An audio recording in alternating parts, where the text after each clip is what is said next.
உறவுகளுக்கு வணக்கம். சமீபத்தில் ஒரு காணொளி ஒன்று பார்த்தேன். பாரிசாலனுடைய பாண்டியர்கள் வரலாறு, அதுதான் அதோட தலைப்பாக இருந்தது.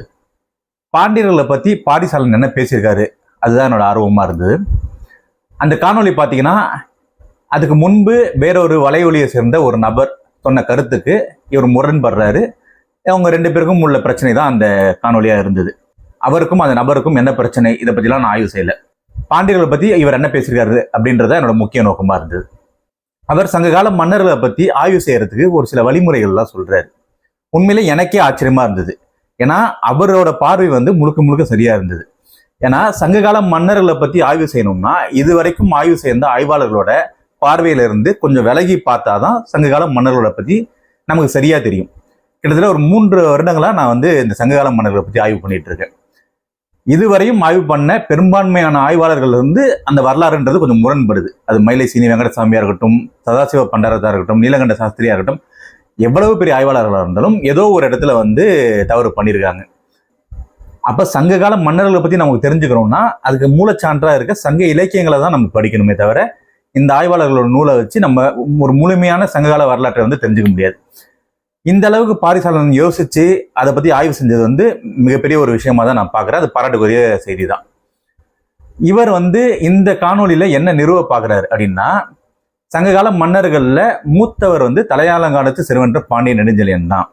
அவர் தான் ஆரியப்படை கடந்த நெடுஞ்செழியனை விட மூத்தவர்ன்றது தான் அவர் நிறுவ முயற்சி செய்கிறார். இதுவரையும் ஆய்வு செஞ்ச எல்லா ஆய்வாளர்களும் இந்த கருத்துக்கு முரண்படுறாங்க. ஏன்னா சங்க காலத்துல மூத்தவர் ஆரியப்படை கடந்த நெடுஞ்செழியன்றது தான் எல்லாரோட கருத்தாவும் இருக்கு. இப்ப இதுக்கு இவர் ஒரு வழிமுறையை எடுத்துக்கிறார். பெரும்பான்மையான ஆய்வாளர்கள் அந்த அணுகுமுறையில் தான் இருக்காங்க. என்னன்னா ஒரு மன்னன் இருந்தானா அந்த மன்னனை எதிர்த்து சண்டை போட்ட மன்னனோட காலம் என்ன, அந்த மன்னனை பத்தி பாடிய புலவர்களோட காலம் என்ன, இது எல்லாத்தையும் ஒப்பிட்டு தான் நம்ம ஒரு வரலாற்றை எழுத முடியும். அப்ப இது எல்லாத்தையும் ஒப்பிட்டு இதுவரையும் இருந்த ஆய்வாளர்கள் மாறுபட்டு அவரு அதுக்கான நேரத்தை ஒதுக்கி ஒரு ஆய்வு பண்ணியிருக்காரு. கிட்டத்தட்ட பாத்தீங்கன்னா வரலாற்றுக்கு நெருக்கமா வந்துட்டாரு. ஆனா அவரும் ஒரு தவறு பண்ணிட்டார்.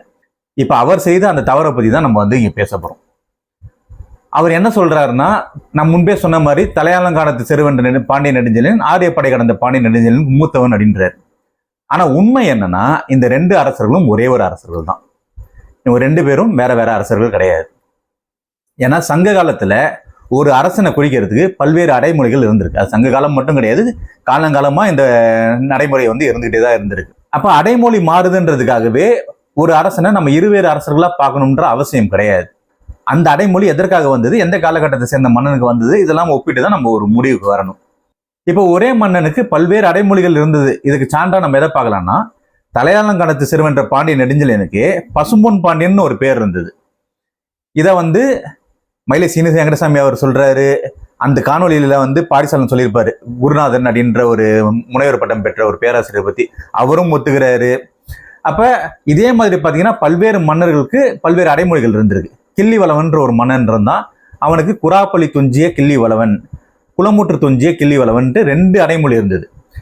இப்ப இதுல என்ன சிக்கல்னா, இந்த 2 அடைமொழியில என்ன சிக்கல்னா, ரெண்டுமே அவன் இறந்த இடத்தை குறைக்கிறது. ஆனா வேற வேற இடமா இருக்கு. இப்ப இதை ஆய்வு பண்ண ஜியு போப் என்ன சொல்றாருன்னா, இந்த 2 மன்னர்களோட வரலாறும் ஒரே மாதிரி இருக்கு. ஒரே காலகட்டத்தை சேர்ந்தவங்க, ஒரே பகுதி ஆட்சி பண்ணவங்க. இந்த 2 மன்னர்களும் ஒரே ஒருத்தர் தான். அதாவது குராப்பள்ளின்ற ஊர்ல உள்ள குளம் முற்றத்தில் அவன் இறந்தனால இந்த 2 அடைமொழியும் அவனுக்கு வந்தது அப்படின்றாங்க. அப்போ ஒரு மன்னருக்கு பல்வேறு அடைமொழிகள் இருந்ததுன்றதுக்கு நமக்கு நேரடி சான்றே கிடைக்குது. இப்ப பாரிசாலன் என்ன சொல்றாருன்னா, எப்படி இவங்களை 2 இருவேறு மன்னர்கள் அப்படின்னு அவர் பிரிக்கிறாருன்னா 2 மன்னர்களோட காலகட்டத்தை அவர் சொல்றாரு. அதுக்கு அவர் என்ன சான்று சொல்றாருன்னா, எவ்வியை எடுத்துக்கிறாரு. முதல்ல இந்த எவ்வி யாருன்னா, அவரோட கருத்துப்படி பாரியோட வேல்பாரியோட மாமனார். புறநானூறு 202ஆம் பாடல் ஒன்று கபிலரோட பாடல் இருக்கு. அதுல பாரி மகளிரை எவ்வி வழி தோன்றல் அப்படின்னு சொல்றாரு கபிலர்.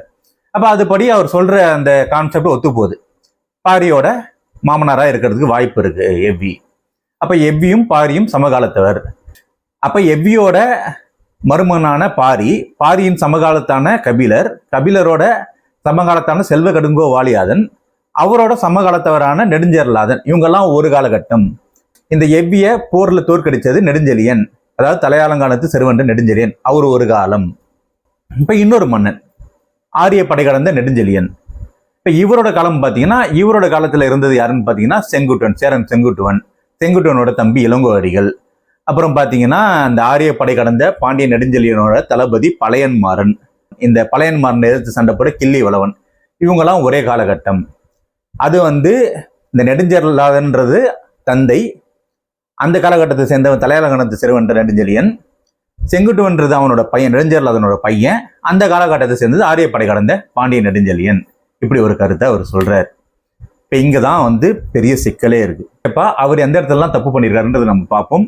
அவர் சொன்னதுதான் நானும் சொல்றேன். இது கொஞ்சம் புரிஞ்சுக்கிறது கடினமா இருக்கும். நீங்க வேணா ஒரு பேனாவும் நோட்டு எடுத்துக்கோங்க, குறிப்பு எழுதிக்கோங்க. இப்ப பாரி முதல்ல எடுத்தது எவ்வியை பத்தி. இந்த எவ்வியை போர்க்களத்துல வெற்றி பெற்றது யாருன்னா நெடுஞ்செழியன், தலையாலங்கானத்து சிறுவன் நெடுஞ்செழியன். அந்த போர்ல நெடுஞ்செழியனால எவ்வி கொல்லப்படுறாரு. இந்த செய்தியை யார் சொல்றான்னா 3 புலவர்கள் சொல்றாங்க. ஒன்னு வெள்ளி வீதியார், அவங்க ஒரு பக்கம், அவங்க யாரை பத்தியும் பாடல, அதனால நம்ம அவங்கள எடுத்துக்க வேண்டாம். 2வது புலவர் பாத்தீங்கன்னா மாமூலனார், 3வது புலவர் பரணர். இப்ப இங்கதான் பாரி ஒரு விஷயத்தை கோட்டையை விட்டாரு. இந்த மாமூலனாரும் பரணரும் சேரன் செங்குட்டுவனோட சமகாலத்தவர். அதாவது 10 5வது 10 சேரன் செங்குட்டுவனை பத்தி பாடப்பட்ட நூல். சரிங்களா? இப்ப இந்த பாடல்ல பாடினது யாருன்னா பரணர். அதே மாதிரி பாத்தீங்கன்னா இவர் சொன்னார்ல, இவரோட காணொலி பாத்தீங்கன்னா தெரியும், ஆரிய படை கடந்த பாண்டிய நெடுஞ்செழியனோட தளபதி பழையன்மாறன், அவன் தான் ஆரிய படையை ஏற்று சண்டை போட்டான், அதனால்தான் இந்த பேர் நெடுஞ்செழியனுக்கு வந்தது அப்படின்னு சொல்றாருல. இந்த பழையன்மாறன் யாருன்னா தலையாலங்கானத்து செருவென்ற பாண்டிய நெடுஞ்செழியனுடைய தளபதி.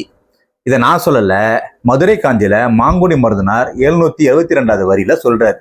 பெரும்பயன்மாறன் அப்படின்ற பெயரையே பயன்படுத்துறார்.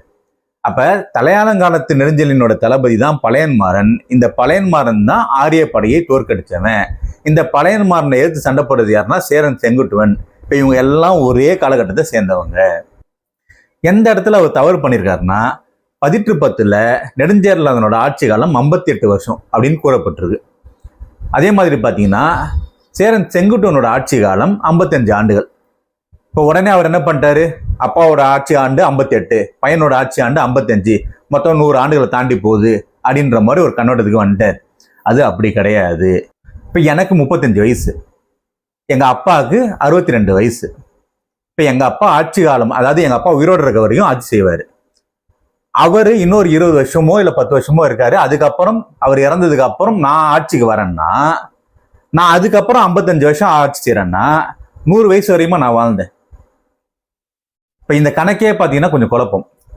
அதுக்கு நம்ம தெரிஞ்சுக்க வேண்டியது என்னன்னா, சங்க கால சேரர்களோட ஆட்சி முறை எப்படி இருந்ததுன்னு தெரிஞ்சுக்கணும். அதாவது நெடுஞ்சேரலாதன் ஒரு பகுதி ஆட்சி பண்ணுவார். அவர் பெருவேந்தனா இருந்து ஒரு பகுதி ஆட்சி பண்ணுவார். அப்ப அவரோட தம்பி பல்யானை செல்குலு கூட்டுவன் அவர் என்ன பண்றாருன்னா, பூலி நாடுன்னு ஒரு நாடு இருந்தது அங்க. அந்த நாட்டை அவர் ஆட்சி செய்யறாரு. அவர் ஒரு பக்கம் ஆட்சி செய்யும் போது நெடுஞ்சேரலாதனோட மூத்த மகன் நார்முடி சேரர் அவர் என்ன பண்றாரு, குன்ற நாட்டை ஆட்சி செய்யறாரு. அப்ப இன்னொரு பக்கம் சேரன் செங்குட்டுவன் அவர் பூலி நாட்டோட இன்னொரு பகுதியை ஆட்சி பண்றாரு. இப்ப இந்த ஆட்சி காலங்கள் எல்லாமே ஒன்னா ஒரே காலகட்டத்தில் தான் வருது. தந்தையோட ஒரு ஆட்சி ஆண்டு 58 ஆண்டுகள் நடக்குதுன்னா அதுல ஒரு குறிப்பிட்ட ஆண்டு காலத்துல பையன் ஆட்சிக்கு வந்துடுவான். அவன் ஒரு பகுதியிலிருந்து ஆட்சி பண்ணுவான். அப்ப இப்படிதான் அந்த ஆட்சி முறை இருந்தது. இதுல பாத்தீங்கன்னா இவர் 55 ஆண்டுகள் சேரன் செங்குட்டுவன் ஆட்சி பண்ணாருன்னா 55 ஆண்டுகளும் அவர் சேர அரசனா பெருவேந்தனாவே ஆட்சி செய்யல. அவரோட இறுதி காலத்துல ஒரு குறிப்பிட்ட ஆண்டுகள் பெருவேந்தனா ஆட்சி பண்ணியிருப்பாரே தவிர, அவர் தொடக்கத்துல அவர் தந்தை கீழே ஒரு பகுதியை ஆட்சி பண்ணாரு. இப்ப இது எல்லாமே ஒரே காலகட்டத்தை சேர்ந்தது.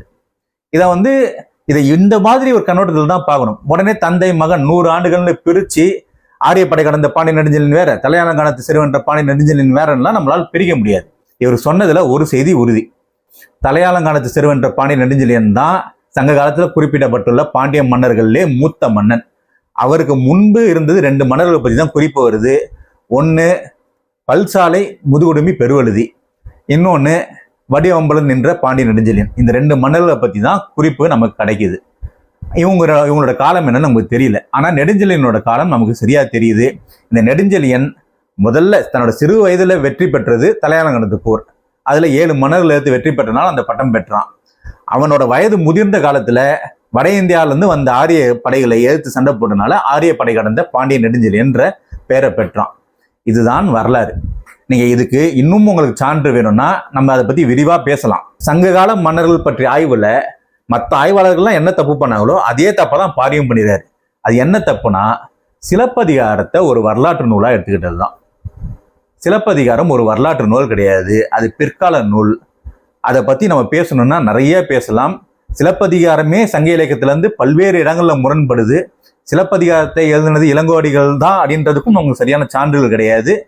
அதை பத்தி கூறக்கூடிய அந்த உரைநடை காதைன்றது முழுக்க முழுக்க பிற்கால இடைச்சர்களா இருக்கு.